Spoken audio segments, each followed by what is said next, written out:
लक्ष द्या, फक्त मी जरा एक्सप्लेन करतो. तुम्हाला कोणताही यामध्ये एक त्रिकोण काढायचा आहे. त्या त्रिकोणामध्ये बी किती घ्यायचा आहे? 90 घ्यायचा आहे.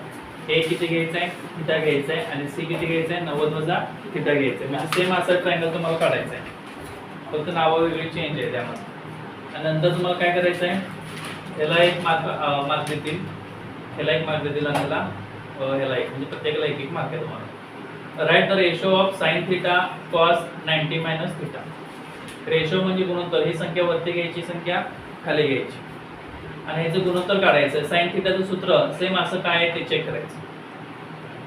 त्यानंतर आता हे सोपं आहे. कालच आपला प्रश्न झालाय आपला इथं. साइन थिटाचं सूत्र काय आहे सांगा.